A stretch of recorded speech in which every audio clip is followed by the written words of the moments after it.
I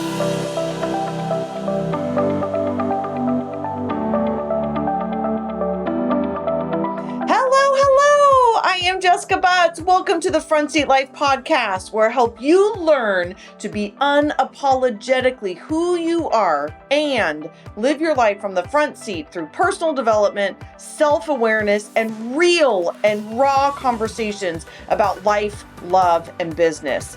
I'm a former psychotherapist and couples counselor turned author, speaker, coach, and lovingly, well, I hope so anyway, been nicknamed Jessica Kick Butts because I believe sometimes we need hand holding and sometimes we just need to be told the freaking truth, even if it hurts a little. So each week I'll be sharing truth bombs, life lessons, powerful interviews, and intuitive insights to empower you to get up, show up, and live your life in a new, powerful, authentic way. So if you're ready to climb into your front seat and embark on a journey of total transformation, you have come to the right place. Start your engines. Let's do this.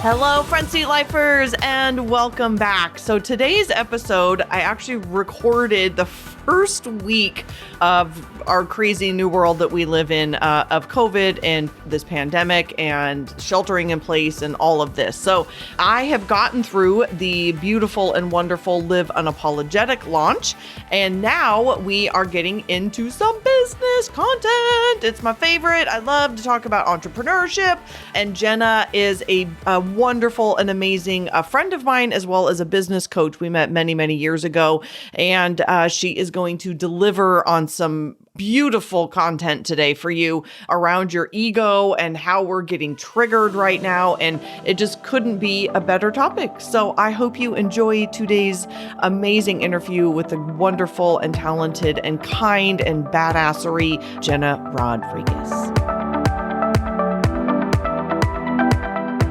Hello, Front Seat Lifers. I'm not going to lie. I'm extra excited for today. One, because I've had way too much coffee. And two, I have a dear friend of mine, Jena Rodriguez, with me. I just did her podcast a couple of weeks ago. She and I met a super long time ago. I don't know. Years ago, 5 years. Reconnected. She's kicking ass in business. She's just a kind of a soul sister kind of person. We reconnected. And we were like, we should probably be giving to our communities. So she is the CEO, creator of Brave Masters, which I love. Your tagline is Entrepreneurs Unleashed. And then she has the specific thing, which couldn't be more relevant right now, which is ego tricks that keep you playing small. So, Jena, welcome. Welcome. Yeah. Thank you. Keep us playing small and shrinking, right? Yeah. And thank you so much. Again, I think this is appropriate all the time because 100%. As entrepreneurs, we are straight up out in the world, showing our bits. Gotta be authentic and transparent. One of my things, which I didn't come up with the saying, is your mess is your message. We need to show up and be transparent and authentic and open. I believe that is one of my core values as a coach, and as a coach myself. But we also have this crazy, ridiculous, unbelievable coronavirus going on. Yes. That is more than ever having entrepreneurs specifically question whether or not they can be of service. Yes. Whether or not they should sell, whether or not they should keep their business running.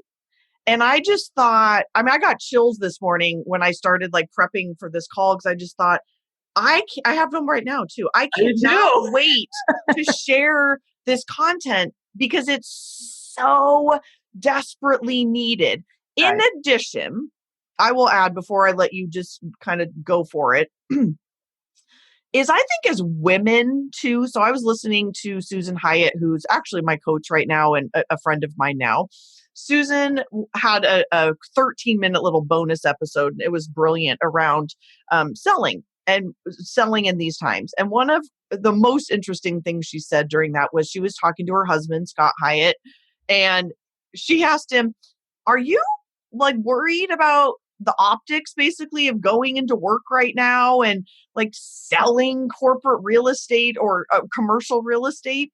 And he just looked at her, apparently, I'm, retelling the story. And he said, no, like, why would I be?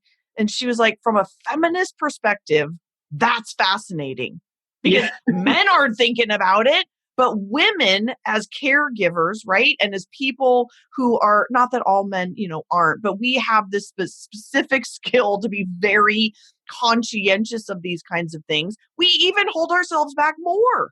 Yeah. We even hold ourselves back more. And we are allowed, more than allowed, to make money. We are more than allowed to help keep the economy going.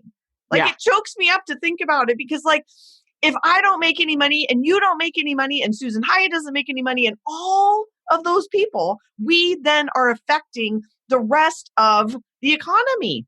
Yeah. I mean, I don't get to pay my team. I don't get to pay all the small business owners that I keep working with. That is, it makes my soul hurt. And so there's so much to unpack here, but I just wanted to mention that because it was firing me up yesterday. And I was like, you go, girl. And now Jena, like, you go, girl. Talk to us about talk to us. Talk to us. And it's so funny because you can't see me. I'm like, I have a Post-it note. Everything, all the things you just said. I'm like, holy cow, there's a lot. We can see each other, but you guys can't see us. But I was watching Jena like, oh shit, I need to take that. Oh, that was good. Oh, I need to take note of that. So girl, where do I hear you. We have so much to talk about. Yeah. So let's see, where do we start with this conversation? So first, you mentioned ego trick. So I think it's important that I define what that is. And I think people can relate to it immediately. Is we have two parts of us, right? And in general, for simplistic purposes, we've got that, protector inside of us. We have that, reptilian part of us that is here to survive itself and keep us alive. And that is turned on at unprecedented levels, I think, among the human race right now, right?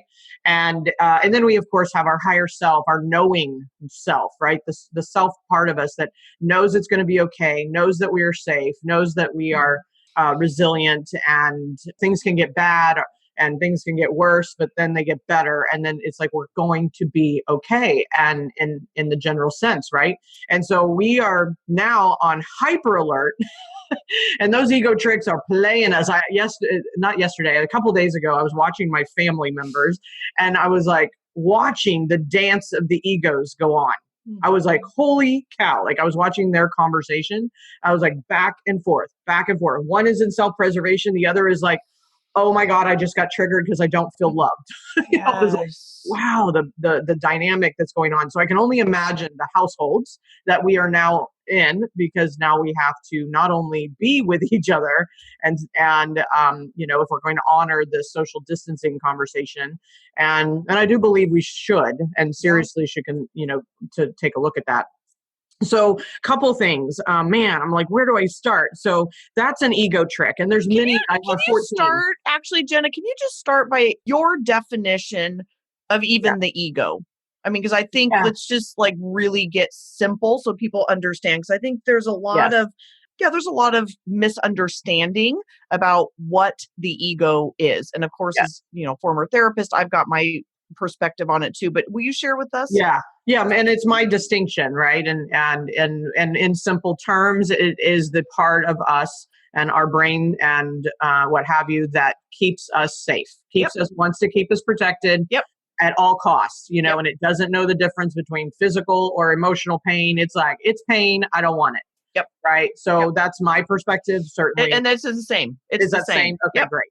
Yeah. And I just use the word ego because most people have heard of it. Maybe they have a different relatedness to it or a distinction. That's fine. Totally. But that is mine. And so it's that false self. It's that part of us that operates from that egoic part of us that is, it's almost like the armor that walks around in front of us all the time. Yeah. And it's doing its job. I mean, we need one. We need to have that protection, or we would be aimlessly walking around this earth getting hit by buses, for that matter. So And this is in yeah, alignment very much with my whole methodology of the baby in the backseat. exactly. So our ego is the reptilian brain. Yes. It is our protection mechanism. You flip our prefrontal cortex, and our prefrontal cortex really is our safety. It's our front seat. It's Maslow's hierarchy of needs of self-actualization. It's when we're in a really wonderful, fulfilled place, which is a fantastic place to be. And we're not always in that. I don't know about you, Jenna, but right now I am on an emotional roller coaster. 100%. I have about too. 3 hours a day where I'm like, fuck, life is great. I'm having the time of my life. And then like within minutes, I'm like, oh my God, the doom at the end of the world is happening. And so I think this conversation is more important than ever to first of all, validate the fact that everyone's going through that, but then to understand what your ego does. So for extroverts, it's to flee. So mine is, I want to run away. Yeah. I want to, like, I'm thinking about, I might get an RV and drive across the country all by myself. Like, I don't want anybody around. Camping. Totally, right? And then the introverts, part of their ego, and there's a lot more to the ego, they lash out. Yes. They get up in your face. And so I just wanted to say that kind of before you even jumped in, for those, because this is, my podcast, is that the listeners understand, they know it, that understanding as well of that reptilian baby in the backseat response is either like, I want to retreat. I mean, even in my relationship right now, like if I don't get what I need, I am overreacting like a freaking baby. It's embarrassing. I mean, he was like, girl, where are you? And I'm like, I'm freaking out. And it's just, it is like a baby, but I'm acknowledging, and I'm like, I'm throwing a tantrum. This is what I'm doing. And then, so for you, Jenna, yours is probably coming out a little loud. I'm an introvert. Yeah. So I actually have 4 egoic archetypes that are just behavioral, ways I self-identify. And I'm the realist. My primary is the realist, and then I'm also the rebel. So that's where the anger and the trigger, Awesome. Will you tell us about those 4? Comes out. Do what? Tell us about those 4. Yeah, so the egoic archetypes for me, which embodies the 14 ego tricks, is the realist, the rebel, the illusionist, and the martyr. And so if you're an extrovert, you may be going into the martyr or the illusionist more predominantly, which are, they're a little more like flee related. So the martyr is going to go into guilt. It's going to go into, dependency, but it's kind of like inward. We go inward, we do the shoulds, we do the kind of the self-judgment and things like that. We martyr ourselves. And then the illusionist is the fear. It's the confusion. We sit in our heads, we spin. We don't make decisions, we paralyze, right? So that part. And then the rebel and the realist, the rebel, of course, is anger, frustration, irritation, annoyance. It's and it can also be in the addiction conversation where if your ego tricks are just not working, you're going to go grab the alcohol, you're going to go grab possibly the cigarettes, or you're going to sleep a lot, or you're going to find other things to obsess about. So addiction for me has a distinction where it can be those traditional addictions that we all know about, but it can also be these other things. It can be workaholic, it can be workoutaholic, it can be these things where we feel like we have to in order to be okay. Right. Good. So anywhere, number one. Which is a total coping mechanism. It's totally coping. Yeah. Yep. And then the realist, just to wrap that circle around, the realist is, how do I fix this? I need it to be this way in order to feel safe. I need it to look like this in order to feel safe. It's very pragmatic, and it's very the fixers. I'm a fixer. And so, yes, I go into, in the space of being safe and preserving myself, I definitely go into action around how to fix it, how to solve the problem. And so, that's what I do as well. And then also on the flip side, if I can't fix it, I tend to go into my rebel, right? Or if I'm, in trigger mode, I tend to go into the rebel. And for me, my observation of people with ego, right, which is 100% of us, that we dance with all of the different tricks. We sometimes float from thing to thing. Do I have fear and the illusion turned on? Sure, I have some fear, but that's usually not my primary. I go into the realist or the rebel, and do I feel some like guilt is not my primary. However, I think that is, so back to how do we tie these to the conversations that you brought up, the selling conversation for women. If you find yourself, you're using all the other ego tricks, but that won't work. So let's go into guilt about even asking for the sale right now, or just the emotional, I don't want to impose, it becomes this, this conversation where, we back up and internalize it all and try to just take it all on, versus, standing in our power and being in our higher self around what we can do, what are our opportunities to serve, how can we support people. And yeah, that may come with a price tag, right? And so the other thing that you mentioned was, I wrote down the word excuses, right? So where we find ourselves using excuse, and it's like the reasons why not. And that's that's going to be floating in the illusionist, because illusionists, a lot of them say, I can't do that. I can't do this. And then the realist is like, making up all the reasons, right? Because then you have a very strong story and very realistic. If you hear yourself, I'm being realistic. I have people in my life that say that. I'm like, I'm being realistic. I'm like, oh my God. And then my higher self is over here like, well, let's look at all possibilities. Right. But if I'm in the ego trick or the egoic archetype is playing called the realist, then I'm like, well, hold on a minute. The reality is, so it's very interesting. And and you being, having your history, working with so many people in the career that you had, it's like, I've been around a lot of people also in 20 years and serving a lot of people and watching them and observing their behaviors. Right. And this is where this all came for me, not only observing my own, which I'm always the first, I'm always the guinea pig for myself. But I'm now able, when I know the 14 ego tricks, I can witness myself in the moment, even though I'm in the moment, right? I'm in the breakdown. I'm in the emotion. I'm in the reaction. I can witness it like I'm standing outside of my body and be like, yep, you're losing your mind. Your ego's turned on. And honestly, I think that is the conscious way to live. It does not mean that I'm not human. And I want to add this. This is something that came up this morning for me. And not only am I speaking to Entrepreneurs Unleashed, it's Leaders Unleashed.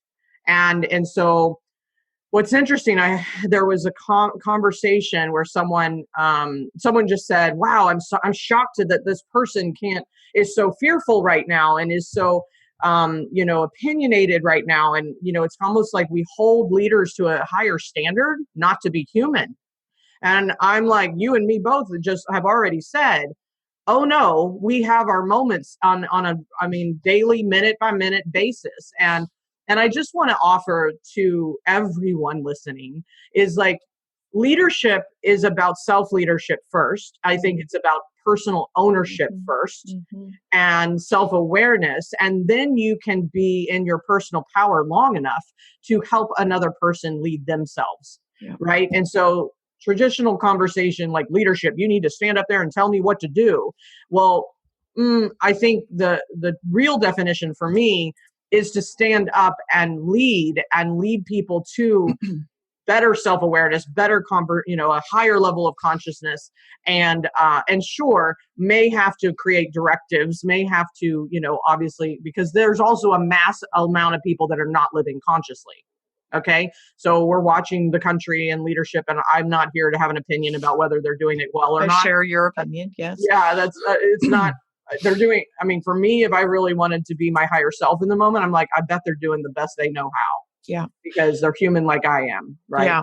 Let me pause you. First of all, my listeners know I'm never that quiet. I know you are. I am never that quiet for that long. So everyone knows that I just found that shit fascinating because she can see me right now, but I've got my hands crossed. I am like fucking tell me more. I mean, I am so interested in this. Okay. Yeah. You and me both.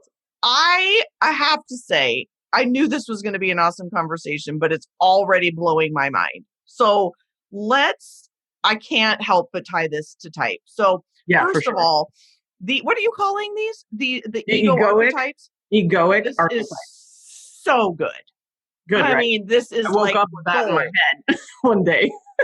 Do you not love that? I love That's how everything is unloaded with me too. I was like, oh, this is like a front seat and a back seat. Oh, this is like your reptilian brain. Yes. Oh, this is this archetype. I mean, it's such a gift, right? Yes. This is fascinating. And from a, psychologist perspective and someone who studies human behavior, the tie-in of this and Myers-Briggs is undeniable. I know. Okay, so I'm gonna play here for a little bit. Good. So I would like everyone to have a visual because I now just wrote out. And by the way, if you're at home, which you probably are when this is happening, yes. I encourage you to write out these squares because I just did this. So upper left is rebel, upper right is realistic, lower left is the illusionist. Oh, she's got it right here. So can we have that for free? How do we get this for free? Yes. You know what? Yeah, I know I have it color coded. Of course I have it color coded. Of course you do. Can we have that? How do we get that? Yeah, I'll get it. I will add it to the other free thing I want to make sure everybody has in their hands. Okay. So everybody, it's in the show notes. So then the bottom right, again, to hers might look different, but this is my visual right now, is the martyr. My friends, the martyr is all the NJs.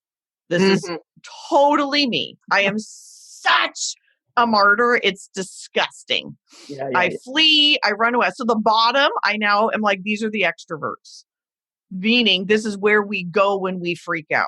So NPs, totally the illusionists. Like they get confusion and they're overwhelmed and I can't, and they just they catastrophize, right? Jena is cracking up right now, by the way, everybody. You can't see her. But so good. So I was doing the same thing. I was like, oh my God, this is the tie-in. And now she's doing the same thing. So I think the martyr are totally NJs, which are the entrepreneurs. The illusionists are the NPs, which are the squirrels. The upper right? Yeah. The rebels are totally SPs because they have addiction issues. They overeat, they overdrink, they do all the things. That's their coping mechanism is like, I'm going to avoid this because their normal way of being is... You're going to go numb out somehow. Oh, they are number outers because their normal way of being is like, let's do all the things. And so right now they can't do that. And then the realist has got to be the SJs. Like this is how the functioning of I got to figure this out. I got to do all the things. Let me put everything in a row and figure all this stuff out. So by the way, Jena, this is absolute gold. And I love when I meet, I mean, obviously I've known you for a while, but we haven't talked about this and how. Oh no, this is new to me. How these overlap and go together is just mind blowing to me. That's awesome. And then, so the last part of that is I totally agree about the leadership as well. And I saw a meme on Insta or Facebook or something that we're going to know who the leaders are after this. Correct. This is going to weed some people out. And we're talking about being brave. Yes. Well, I want to tie this back into brave. And then I do want to get these 14 ego things because I think that's going to be really helpful. But it's worth tying this to being brave right now because, and I want you to put your spin on it with the ego, because right now my ego wants to run away. I literally had visions of, I wonder if I could drive an RV. I was like, where can I get an RV? Can I do that? Because I just was like, I'm just going to take off. I'm just going to go be wherever right now. Yeah. Because that is how much my nervous system, my ego is being triggered. And I am choosing to be brave. That's right. I am choosing to be a leader. I am choosing to lean in, granted, with a lot more rest. I mean, my afternoons right now are out in nature, by myself, socially, distancing, all the things. But I'm choosing. because I also believe, and this is not just for me, this is for everyone listening, you have a duty and a service to provide your content right now. Yeah. People need it more than ever.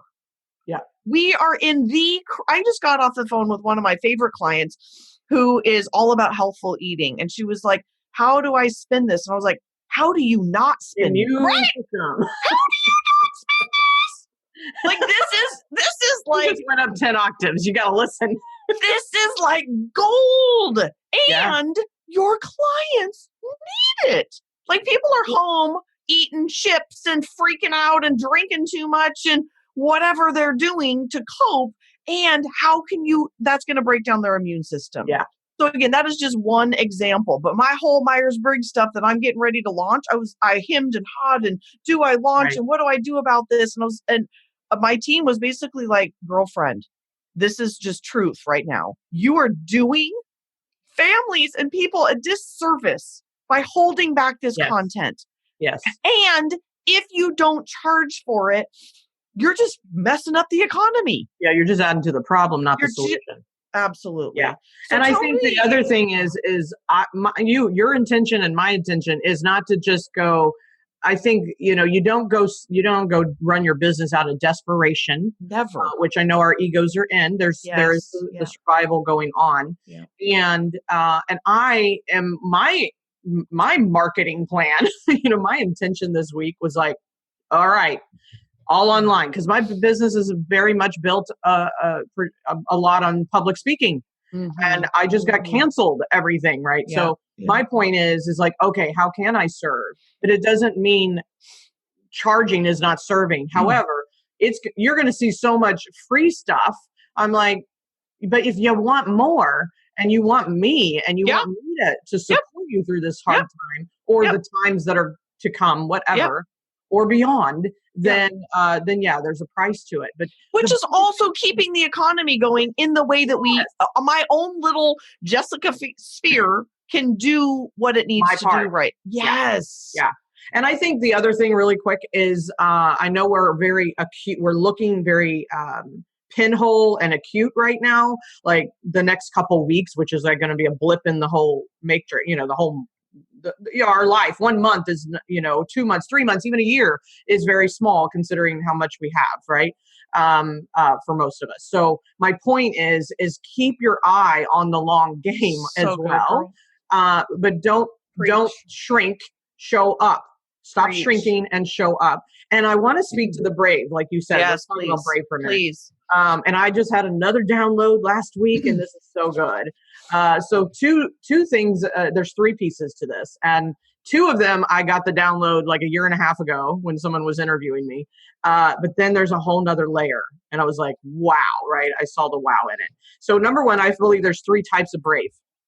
I like 3s, 4s, but I like numbers. Brave by survival, brave by choice, and now, as of last week, brave by purpose. And can you elaborate on those? Absolutely. Yeah, I'm gonna just leave you hanging. Just kidding. Okay, so brave by survival. What I saw in my life, I have certainly a lot of hardships. My childhood was riddled with divorce, of course, first, and then my mother's boyfriend was domestic violence and physically abusive to her and emotionally to me and all of that. So that lived on for 5 years. I moved out at 14. These are survival braves, right? Brave by survival. I didn't have a lot of time to think through the long effect. I was just like, get me away from this, get me out of this. I was bullied in high school. So then I was like, fine, I'm going to go to college full time. Everybody's like, wow, what an amazing, no, I was running. I'm like, brave by survival, but it worked, it certainly was a positive ultimately. However, so there are going to be people that are in that brave by survival and they have been in brave by survival, because if you look at the evolution of our consciousness, there is a level of victimship that we all start with. And how fast we move through that is to be determined. right? And so for me in my young life, I was that old soul. I was very much into, reading the self-help books and figuring things out, and how do I fix this, and how do I change my behavior? How do I understand others' behavior, right? And yet not everybody's there, and that's okay. So how fast or how much you move through the levels of consciousness, and we all start as a baby victim to our circumstances called mama help me, right? We have no choice, right? So brave by survival. So I get brave, or I take actions that are brave because I'm running or pushing away from something. And there's a lot of that going on because our egos have just taken over at a whole different rate. However, if your consciousness is at brave by choice level, which now you understand that you create your reality. That's that level of consciousness that I've been in for the last about, 15, 20 years. So like 15 years, maybe predominantly. And so when that occurred, then I started seeing how my thoughts, my emotions, my energy, my vibration, all of that stuff was like, wow, this really does change my reality. Right. And so now I'm living in a consciousness that's brave by choice. And for me, and up till really last year, that's where I was. By choice. By choice. And it was, what I saw is like, my decision to move to California and uplift all of my family, and we made it as a family decision. But that idea and that decision was a brave by choice. I didn't have to. There was nothing wrong. There was nothing I was running from. There was nothing I was, trying to protect from. And then last week, I was like, I'm at a different level. Like that's not even enough anymore. And the next level of consciousness is, like really leaning into your higher purpose. First you're like victimship of the world around you, and then you're brave, you're brave by choice, and you're living in this, like, wow, I can create a different reality around in my space. And then now I'm like, how do I reach the masses with my purpose? And so now it is brave by purpose. So good. And that inside of leadership, that inside of self-leadership I've got chills. So do I. I hate that they can't see us. I am like, praise God right now. I'm like, preach it, sister. Yeah, you have chills and I am preaching over here with my arm movement. The fourth level. Dude, keep going. Now, this is so relevant right now. Yeah, it's good, right? I'm like, thank you, God. I mean, I give credit to the download. But the brave by purpose for me at this given moment is for those that are living at that level. And there's nothing wron with the level you're at. Okay. This is not about comparison, which is an ego trick, by the way. This is not judgment. It's an ego trick. This is an awareness. And where are you in the evolution? And I call it the emotional evolution or revolution, which might be the book title. I'm not sure yet. Good. Oh, yeah, girl. Right? Yes, and we dive into this. Yes, please. And I'm at home, so maybe I'll get that book written. Girl, I think God just gave you a little nudge right there. Yes, and please, and we all want this book. We need this book. We need this book. Yeah. It's brilliant. Yes. So brave by purpose is where I think that's what we are witnessing is not all leaders. Are at that point, but that doesn't mean they can't lead. But let's also have this. This is a very,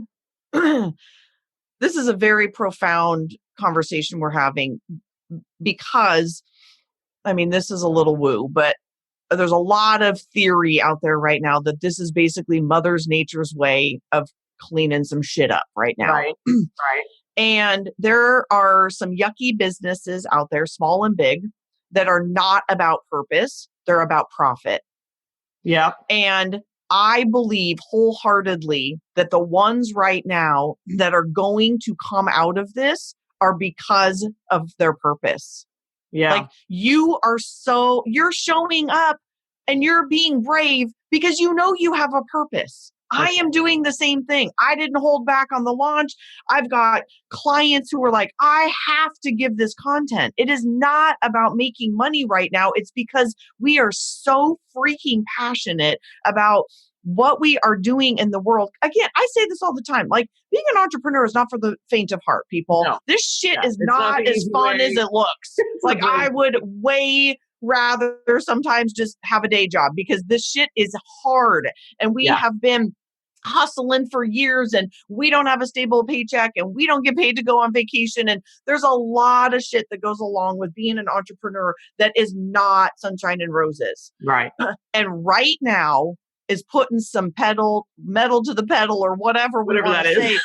We are being tested for our purpose. Yeah. And if you have been running your business with ill will or ill intent or trying to just capitalize or whatever, I think you're in trouble, because I believe wholeheartedly the bravery is coming from our purpose, and people can read through that in a hot minute. Well, And you know what I just heard? Yep, share it. Is that, yeah, I just heard it. Is that, what if this is the way that people shift to the next level, whether you are I totally agree that's survival to happening. choice or choice to purpose. No, I completely believe it's a rite of passage kind of thing. Yep. I'm just saying. No, I agree with you. Yes, and I believe those that are living at the profit conversation. I mean, I'm all for profits, but it's like the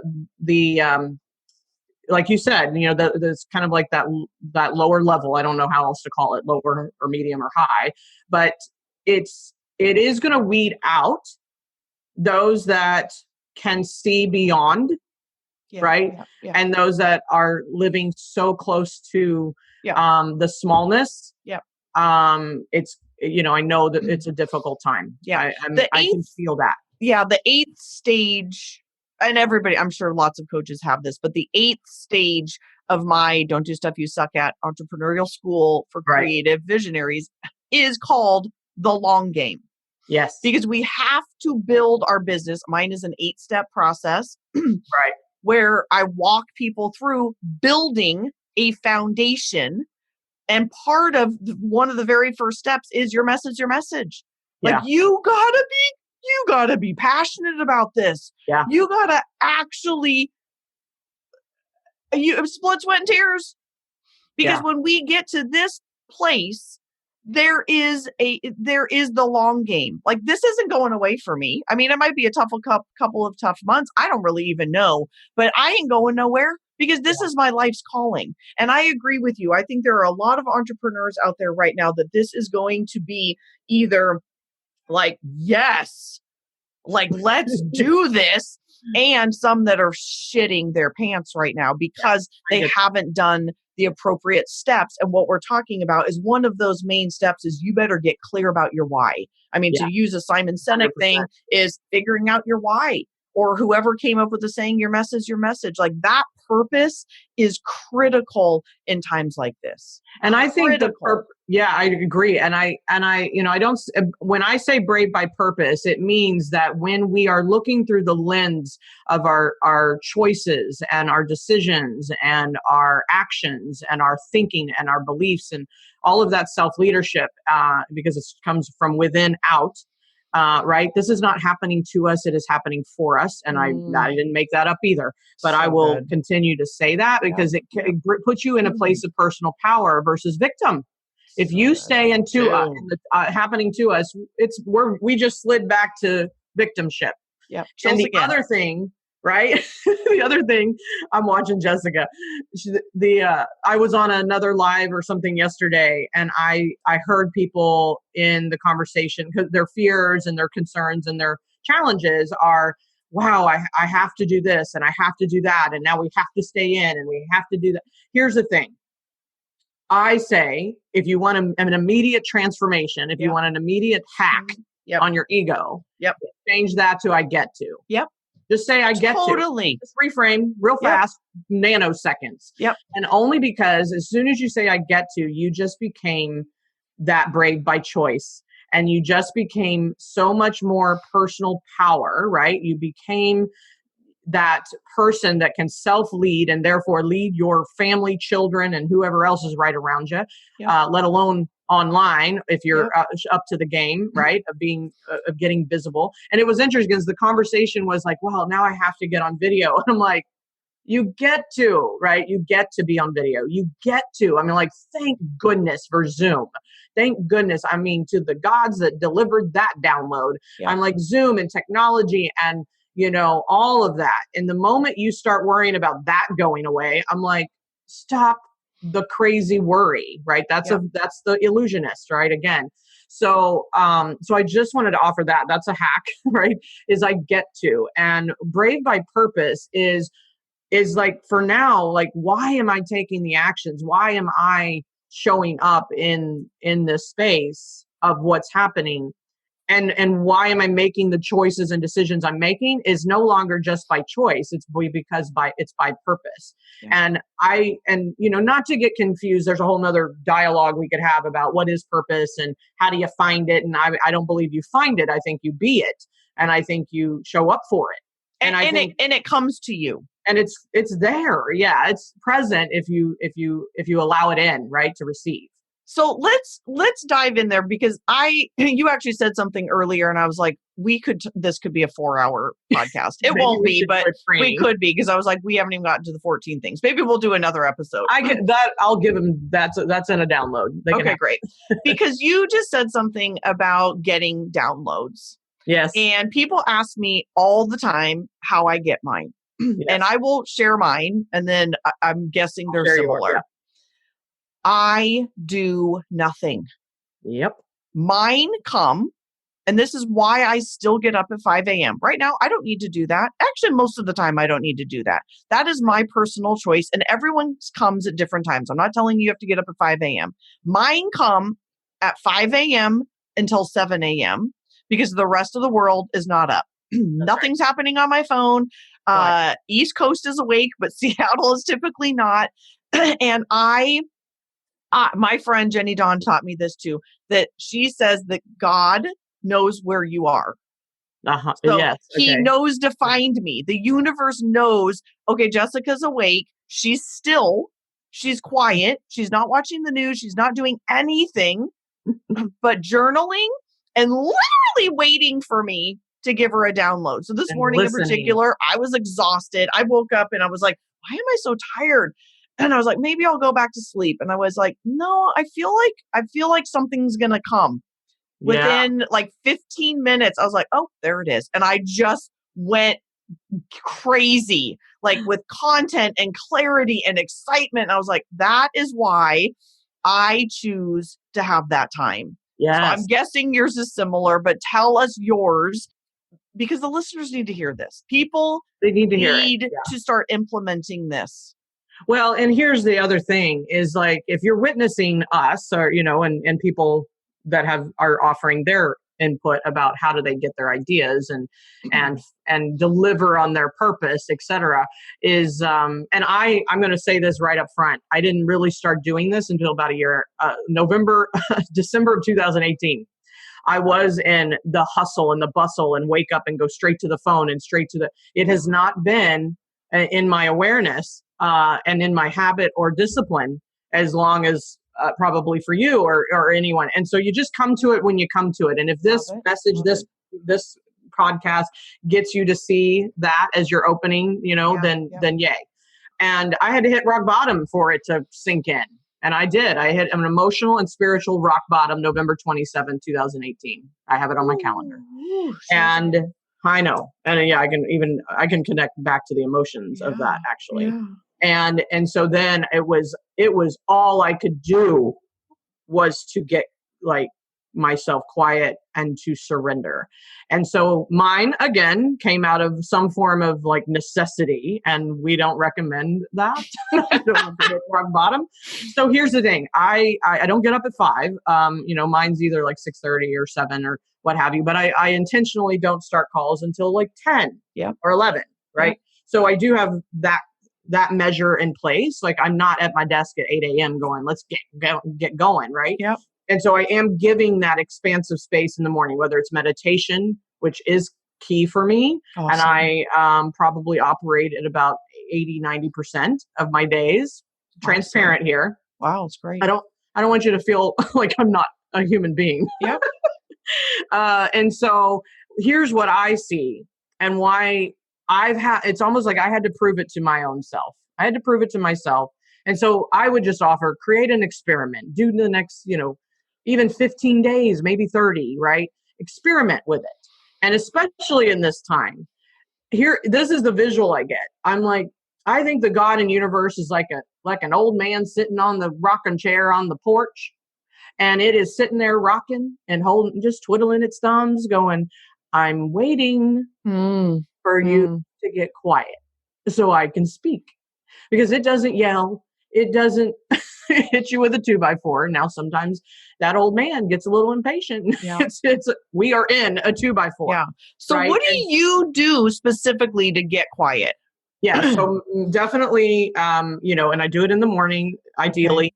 Yeah. Meditation. I have apps on my phone. I use Calm is one of them. Yeah. Yeah. I love Gabby Bernstein. She's one of my faves, and she has amazing meditations as well. And I experimented with all kinds. And sometimes I need different things on different days. Sometimes my brain is on fire, and I need guidance. I'm like, I can't calm it down by myself. I need that, like, calm your head down, calm your neck down. I need the guided. Yeah, then great. other times it just says breathe, and then it gets quiet, right? The app, or the and then it wakes, kind of wakes me up in 30 minutes or an hour or whatever I choose. Okay. So there are so many tools that there's just no excuse at this point to do something. And so what I've also witnessed, again, part of my experiment, is that it takes me about 15 minutes to calm the ego mind. It is not that I am trying to force my thoughts to go away. It just simply is where my body and my mind and starts to drop down is around 15 minutes. And it may feel like I am unconscious, but then I wake right up. It's not full sleep. It is that space of rest and relaxation and the parasympathetic part of our body, right? Our nervous system. And so especially with the heightened fight or flight right now, we are in stress hormones, which is going to impact our immune systems, right? And so I'm not a doctor, but yes, that is what I witnessed in my own experience, is that I feel better, I'm calmer, and what have you, if I do the meditation longer than 15 minutes, right? So for me, I just noticed that my mind calms down around that 10 to 15 minute mark. And so then I get into that rest and relaxation period, which is what's so beneficial to all of us. Then I journal. I have a journal close by, or what have you. And sometimes it's not about me forcing the downloads or the ideas to come. It's literally just quieting the mind enough to notice the difference. The biggest thing that I have seen for myself last year, in doing all of this, is the discernment between the two voices. You have to actually figure out which voice is talking to you, because it's your voice, both of them. So good. And so when I can tell the difference. Not only are the ego tricks really clear, like if you hear yourself say, I can't, if you hear yourself say, I should, if you hear yourself say, I need to, these are signals, that just little small signals that maybe the ego's talking. Because the other voice is so calm and so solid and so clear and knowing, and it feels supportive. It feels like, yes, it's a full body yes. Somebody said that to me one day. Yeah. I'm like, if you feel the full body yes, then you're on point. Is this then the way to calm the ego?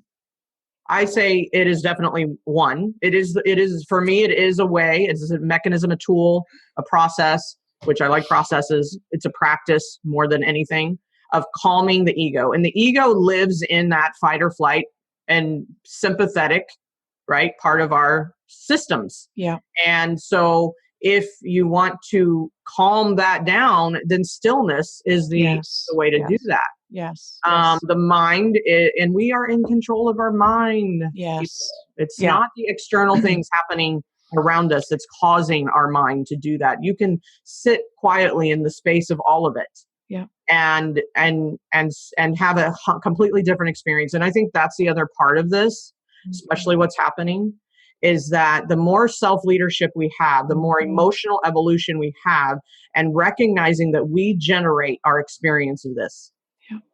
We can generate, and that's why I'm also very, I think we need to be extra compassionate, because just not everyone's aware of that, and everybody's egos are turned on. It is the dance of the egos at the most highest level I've ever seen, including in my own family, including myself. I bit my husband's head off the other day, but and we're adding compassion and sorry and like, I love you. And, like.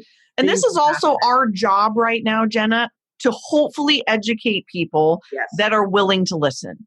Yes. Because I still believe there's a lot of people out there that are unwilling to listen, and that can't be our problem. But the people that are now feeling what's happening and are willing to listen, I believe wholeheartedly it is our job and others' jobs to start having these conversations. That's exactly why we're doing this right now. This is why we're still at it, why we are still going, why we are still recording podcasts and, writing books and seeing our clients to help with this collective education and understanding of what's going on. Yes. Elizabeth Gilbert writes in Big Magic. She talks about in one of the chapters about the idea when we're too busy. So it's hard to do this not on video, but I always move my hands around like this, very chaotic. And imagine like I'm flailing my hands right now. Right. And this is how we live our normal lives. Get up late, running late, putting your mascara on in the car, kids out the door. Oh my God, we got to go. Getting this, running from meeting to meeting all day long. We are chaotic. And that can go on for years. It is a reactivity. We are reactive all day long. Right. And Elizabeth Gilbert talks about that ideas are like a butterfly. Yes. And if we are too busy flailing around, no butterfly is going to come and land on us. That's right. Right? They feel the wind. They feel the crazy That's a great analogy, right? They're going to feel the wind and it's going to be like, never mind. I'm going to go over here to Jena because Jessica is losing her ever-loving mind right now. You can't land on that landing strip. Yes!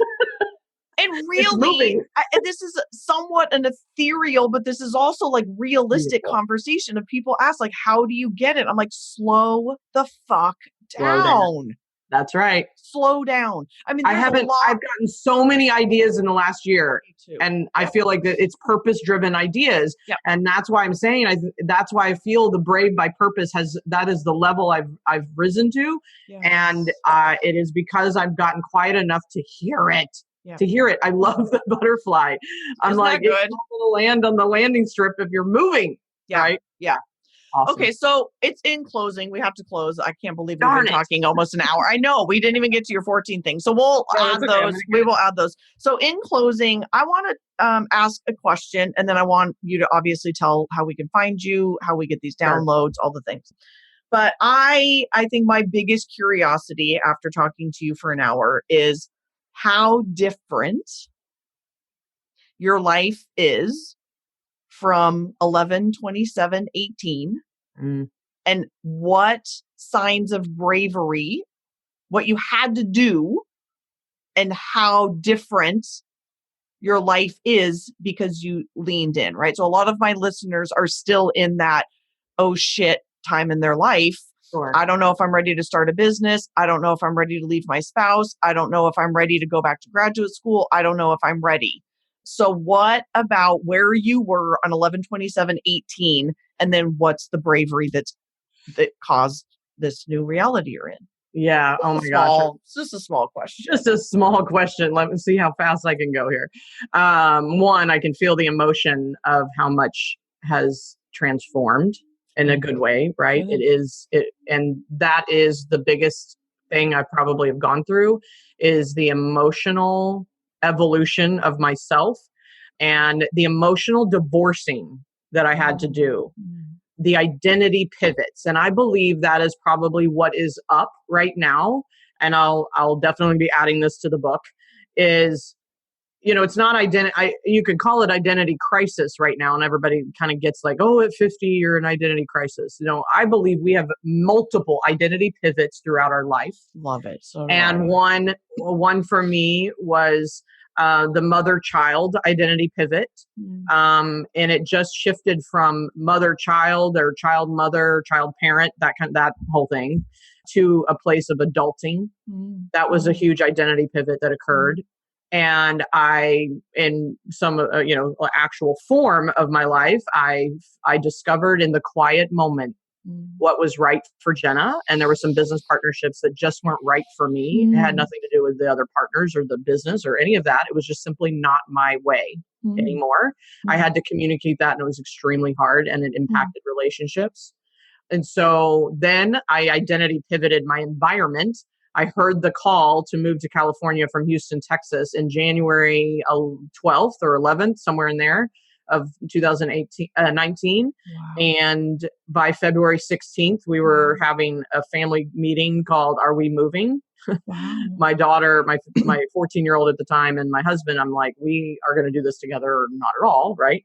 They all said yes, meaning obviously we're here, but it was a very profound yes, like full body yes. And then immediately following that was 100% of all the fears and ego came in. I mean, I immediately in 2 seconds went from yay to overwhelm and like, oh my gosh, what am I going to do? How I do this? And all that craziness. So I went through that. I surrendered to that process, and there was a massive roller coaster of emotions through that process as well. And trusting that my higher self gave me that answer and gave us all the power and the brave to do this move for a bigger purpose, like the highest good for all. And I don't know what all is coming. Right. Yeah. So it was trust. And so last year was, I got chills, is just so much about identity pivoting, stepping into my brave by purpose and emotionally divorcing things that no longer were right for me, asking the question, what's right for Jena? Like that was huge. Because I find myself serving my clients, taking care of everyone else or just being concerned about everybody else. And then being in my masculine energy of like, go, go, go and make it happen. Totally. That was also an identity pivot, was the need to be the one that takes care of it all. And when I find my ego sliding back into that habit, I'm real clear, and that it is getting triggered right now. It's getting, but I'm witnessing and I'm aware and I'm forgiving of myself and going, okay, this is just those kind of old conditioning, going on. I call them belief loops. And, you got to cut those belief loops and first you got to get aware of them. And so what else? I'm like, I think, and it is the year that I stepped into the meditation practice and the quiet practice more. Call it what you want. Call it taking a time out. If meditation turns you off, just call it time out, right? Calm, stillness, time out, quiet time, self-care. You can put it all in that bucket for me.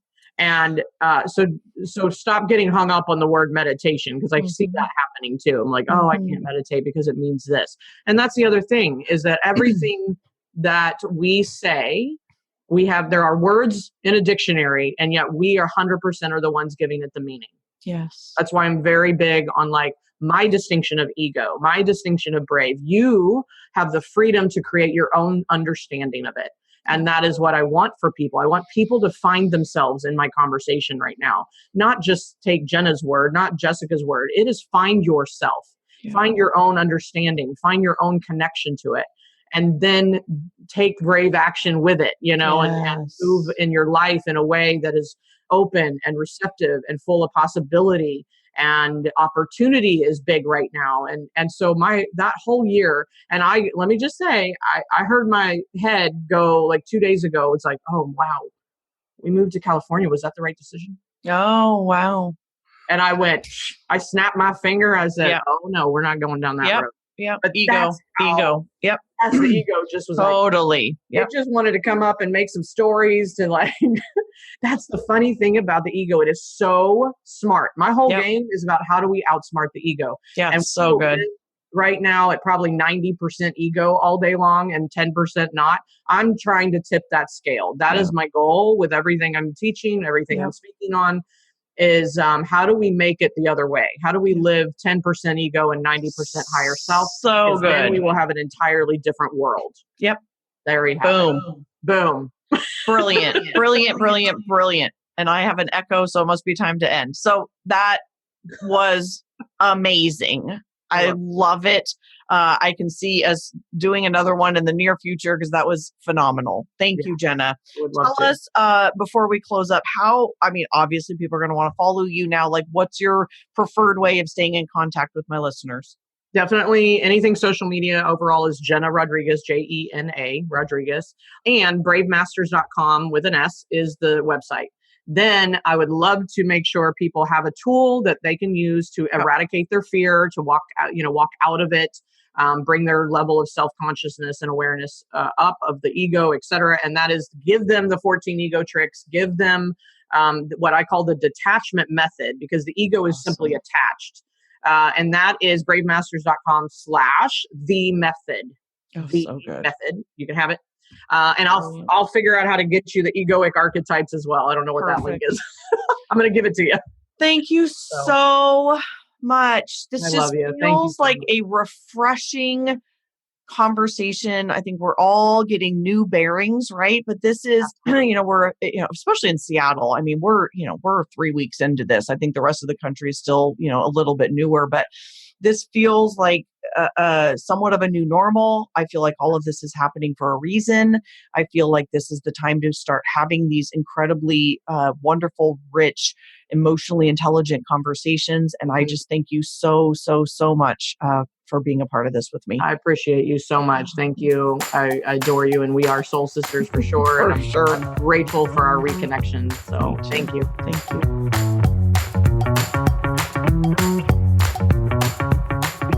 All right, everybody, here is today's type tip. This is one I've talked about a lot before, but it's still a very, very, very worthy and kind of core concept Myers-Briggs thing, which is extroverts give their best selves to other people and introverts save their best selves for themselves. And I know that I actually think both introverts and extroverts are very taken back by that statement.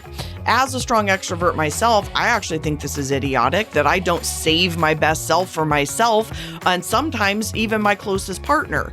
As I'm aging, I'm 46 at the time of this recording, it has become a conscious effort in my life to compartmentalize and choose to shut out the external world when I'm with my partner and when I'm with my very best friends, because that's important to me. But for introverts, that's actually a pretty standard thing for them, because they are so much better about giving it to themselves, which can also come off as selfish. So extroverts are always kind of wanting to bond and connect and what's going on with you and how can I be of service and how can we get together and how can I help? And when introverts are like, ooh, can I set some boundaries here, please? They really want to save some time for themselves, and then sometimes those that are very, very close to them. So again, extroverts give naturally, they give themselves, their best selves to other people, and introverts save their best self for themselves and those that are very, very close to them, meaning like 2 or 3 people.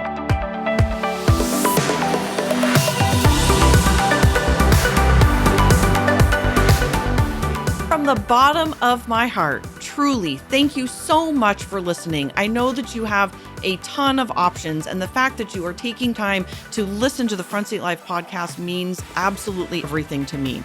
If you're interested in learning more about the Front Seat Life way of life in the community, there's a couple ways that you can do that. First is always starting with your personality assessment tool. It's available on my website at jessicabutts.com. It's totally free, and it will help you figure out your personality type so you'll have some idea of what we're talking about. Next is, if you're interested in hiring me for a keynote or some coaching or strategy days or the fabulous and amazing Front Seat Life community, you can find out all about all of that at jessicabutts.com. Thank you so much for listening, and I'll see you next time.